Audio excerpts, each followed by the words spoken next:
அமெரிக்காவோட CSAR combat search and rescue operation எதுக்காக ஆரம்பிச்சாங்க? F-15 பைலட்ஸ் டவுன் ஆயிட்டாங்க. ஸோ அவங்கள ரெஸ்கியூ பண்றதுக்காக இந்த ரெஸ்கியூ ஆபரேஷனை ஆரம்பிச்சிருக்காங்க. 2 பேர் முதல்ல ஒருத்தங்களை காப்பாத்தினதா சொன்னாங்க. அப்புறம் 2வது காப்பாற்றும் போது ஏகப்பட்ட அமளி குமளிகள், அப்புறம் காப்பாத்திட்டு தான் சொல்றாங்க. அது சொல்றாங்களே தவிர அமெரிக்கா இப்ப வரைக்கும் ஏதாவது விஷயங்கள், வீடியோ பதிவுகள் இல்லாத பத்தின ஏதோ ஒரு இமேஜ், பிளர் இமேஜ் ஏதாவது கொடுத்துருக்காங்களா அப்படின்னு கேட்டீங்கன்னா மிக பெரும் கேள்விக்குறி. ஏன் அப்படின்னா இதுல அமெரிக்கா கிளைம் பண்ணக்கூடிய விஷயங்களை நம்ம பார்க்கணும். சஸ்டெயின்டான அமெரிக்காவோட ஏர் ஆபரேஷன் ஈரானோட நிலப்பகுதிக்குள்ள ரொம்ப டீப் இன்சைடு, அதாவது ரொம்ப தூரம் ஊடுருவி போய் அமெரிக்காவோட ஏர் பவரை அவங்க நிலைநிறுத்தி இருக்காங்க.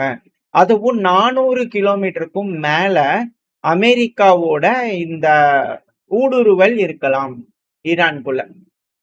அதுவும் 36 மணி நேரம் ரஃபா அமெரிக்காவோட கட்டுப்பாட்டுக்குள்ள வச்சிருந்திருக்காங்க. அப்படிங்கிற செய்திகள் அமெரிக்காவோட ஊடகங்கள் அவங்க கொடுக்கக்கூடிய செய்திகள் வச்சு பார்க்கும்போது நம்மளால புரிஞ்சுக்க முடியுது. ஏன்னா இந்த ரெஸ்கியூ ஆபரேஷன் சக்சஸ் அப்படிங்கிற சொல்றாங்க இல்லையா?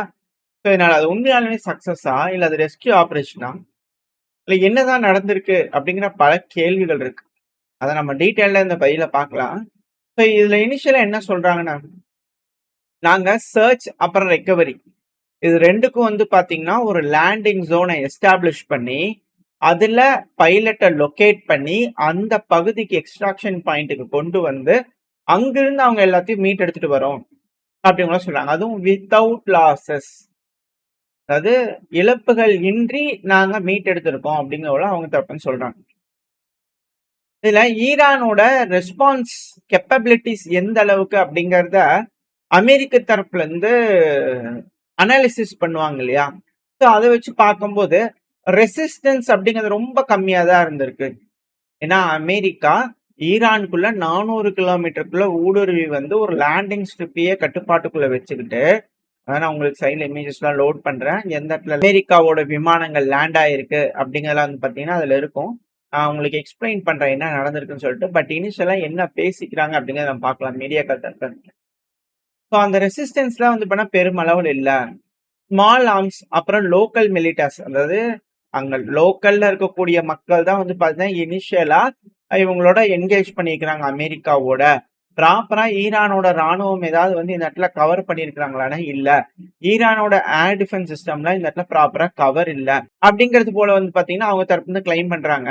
இதுல கோஆர்டினேஷன் எந்த அளவுக்கு கோஆர்டினேஷன் கம்மியா இருக்கு ஈரானுக்குள்ள அப்படிங்கிறது இதுல இருந்து தெரிஞ்சுக்கலாம் அப்படிங்கிறதெல்லாம் சொல்றாங்க. ஒரு A-10 ரக அமெரிக்காவோட விமானத்தை இழந்திருக்காங்க. அமெரிக்கா A-10 ரக விமானம். அடுத்தது இன்னொரு A-10 டேமேஜ் ஆயிருக்கு. பல பிளாக் ஹாக்ஸ் டேமேஜ் ஆயிருக்கு. F-16 டேமேஜ் ஆயிருக்கு. இது எல்லாத்துக்கான வீடியோ பதிவுகளாம் நம்ம அந்தந்த டைம்ல பார்த்திருப்போம். அடுத்தது C-130 ரக டிரான்ஸ்போர்ட் ஏர்கிராஃப்ட் 2 அழிக்கப்பட்டிருக்கு. 4 MH-6 சாப்பர் அழிக்கப்பட்டிருக்கு. அப்புறம் ஒரு F-15 அழிக்கப்பட்டிருக்கு. அப்புறம் MQ-9 ரீப்பர் ட்ரோன் அழிக்கப்பட்டிருக்கு. இதெல்லாம் வச்சு பார்க்கும்போது எந்த அளவுக்கு இழப்புகளை அமெரிக்கா சந்திச்சுட்டு இருக்காங்க. ஏன்னா இந்த சர்ச் அண்ட் ரெஸ்கியூ ஆபரேஷன்ல இனிஷியலா ஹெலிகாப்டர்ஸும் உள்ள போயிருக்கு. ஹெலிகாப்டர்ஸ்க்கு ரீஃபியூலிங் டேங்கர்ஸும் உள்ள போயிருக்கு. ஸோ இது போல பல்வேறு விஷயங்கள் வந்து பாத்தீங்கன்னா அமெரிக்கா ஃபுல் மைட்டி வந்து பாத்தீங்கன்னா இந்த இடத்துல காமிச்சிருக்காங்க ஈரானுக்குள்ள. எதுக்காக ஒரு நபரை மீட்டெடுக்கிறதுக்கு இத்தனை ராணுவ வீரர்களோட உயிரை பணைய வைக்கணும்? இது உண்மையாலுமே சர்ச் அண்ட் ரெஸ்கியூ ஆபரேஷனா அப்படிங்கிறது ஒரு டவுட் வருது. ரெண்டாவது, அமெரிக்காவோட மீடியாக்கள் கிளைம் பண்ற மாதிரி இந்த ஏரியால ஏர் டிஃபென்ஸ் சிஸ்டம் இல்ல அப்படிங்கிற சொல்றாங்க இல்லையா? அதுவே ஏகப்பட்ட சர்ச்சைக்கு உள்ளாக்குது. ஏன்னா அந்த C-130 ரக ஹெர்குலிஸ் அந்த ஃப்ரேம்ல வந்து பாத்தீங்கன்னா சுடப்பட்ட விஷயங்கள் வந்து தெரியுது. தாக்கி இருக்கு, மிசைல் வந்து தாக்கி இருக்கலாம் அப்படிங்கிற விஷயங்கள் தெரியுது. இதை வச்சு பார்க்கும்போது அந்த விமானம் தாக்கப்பட்டு தான் தரையிறங்கப்பட்டிருக்கு. இது போல விமானங்கள் பிரச்சனையாயிருக்கு, அதை டேக் ஆஃபே பண்ண முடியாது அப்படிங்கிறதுனாலதான் அமெரிக்காவே அதை தாக்கி அழிச்சிருந்திருக்காங்க. அங்க இருக்கக்கூடிய வீரர்கள்லாம் என்னானாங்க? ஆனா மொத்தம் 4 C-130 ரக ஹெர்குலிஸ் ரக விமானம், அதுல 2 காலி. அப்படி இருக்கும்போது எப்படி அப்படிங்கிற கேள்வி. ஏன்னா அந்த 2ல இருக்கக்கூடிய விமானத்துல இருக்கக்கூடிய நபர்கள் எங்க போனாங்க? அவங்கள யார் மீட்டெடுத்தாங்க? எப்படி எடுத்தாங்க? அப்படிங்கிற கேள்விகள்லாம் வந்து. இதுக்கான ப்ராப்பரான டீட்டெயில்ஸ், எவிடன்ஸ் அமெரிக்கா குடுக்காத வரைக்கும், பல ஸ்பெகுலேஷன்ஸ் பல அனலிஸ்ட்குள்ள இருந்து வர ஆரம்பிச்சிருக்கு. ஏன்னா அந்த ஏர்கிராஃப்ட்ஸ்லாம் கிராஸ் ஆகுறத வச்சு பார்க்கும்போது, தாக்கப்பட்டத வச்சு பார்க்கும்போது, இது லேசுப்பட்ட சண்டை இல்ல. கண்டிப்பா பெருமளவுல சண்டைகள் நடந்திருக்கலாம். ஈரான் தரப்புல கிளைம் பண்றது 4 நபர்கள் இறந்துட்டாங்க அப்படின்னு சொல்லியிருக்காங்க. ஏன்னா நியூக்ளியர் இன்ஃப்ராஸ்ட்ரக்சர் இந்த யுரேனியம் இருக்கு இல்லையா? யுரேனியம் வச்சிருக்கலாம் அப்படிங்கிற சொல்லக்கூடிய பகுதிகள் ரொம்ப நியர்பைல அமெரிக்கா போயிருந்திருக்காங்க. அப்படி போய் ஏன் அதை எடுக்காம வந்திருக்காங்க அப்படிங்கிற கேள்விகள் வரும். இதுக்கு நான் உங்களுக்கு மேப்ல எக்ஸ்பிளைன் பண்ணும்போது என்ன நடந்திருக்கலாம் அப்படிங்கிற விஷயங்கள் உங்களுக்கு புரிய வரும். இந்த அமெரிக்காவோட ஆபரேஷன்ஸை நான் தோராயமா இந்த மேப்ல மார்க் பண்ணியிருக்கேன். ஸோ இதை வச்சு பார்க்கும்போது நம்மளுக்கு கிளியரா ஒரு விஷயம் புரிய வரும்.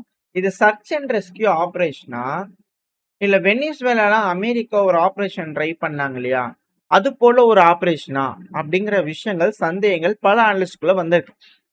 ஏன் அப்படின்னா குவைத்துல இருக்கக்கூடிய அமெரிக்காவோட பேஸ், அதாவது இந்த புஹர் கேம்ப்ல இருந்து தான் வந்து பாத்தீங்கன்னா புஹரிங் கேம்ப்ல இருந்து தான் இந்த மிஷன் ஸ்டார்ட் ஆயிருக்கலாம் அப்படிங்கிறது போல. அதாவது இதுக்கு முன்னாடி வரக்கூடிய செய்திகள் என்ன, அமெரிக்காவோட மெரைன்ஸா இருக்கட்டும் இவங்களாம் இங்க டிப்ளாய் ஆயிருக்காங்க அப்படிங்கிற விஷயங்களை நம்ம பார்த்தோம். அப்படி இருக்கும்போது இந்த பகுதிகளில் வந்து பாத்தீங்கன்னா இருந்துதான் ஸ்டார்ட் ஆயிருந்திருக்கலாம் அப்படிங்கிறத, ஏன்னா ஈரான் இங்க தான் பொழந்து கட்டினாங்க. இப்போ குவைத்துல இருந்து ஈரானுக்குள்ள எந்த இடத்துல அமெரிக்காவோட விமானங்கள் லேண்ட் ஆச்சு அப்படிங்கறத நான் மார்க் பண்ணியிருக்கேன். ஸோ ஏரியல் வியூல பார்க்கும்போது 510 கிலோமீட்டர். ஸோ இங்க இருக்கக்கூடிய கைவிடப்பட்ட இந்த ஸ்ட்ரிப் இருக்கு இல்லையா, இது வந்து விவசாயம் பண்ணக்கூடிய பகுதி. ஸோ அந்த இடத்துல இருக்கக்கூடிய ஒரு ஸ்ட்ரிப்ல தான் வந்து பார்த்தீங்கன்னா லேண்ட் பண்ணியிருக்காங்க. ஸோ இமேஜ்ல நீங்க பாத்தீங்கன்னாலே உங்களுக்கு தெரியும், இது கன்ஃபார்ம்டு லொகேஷன் தான். இப்ப இந்த பகுதியில இருந்து நியூக்ளியர் சைட்ஸ்லாம் ஏரியல் வியூல சொல்றேன், ஒரு 40ல இருந்து 50 கிலோமீட்டர் தான்.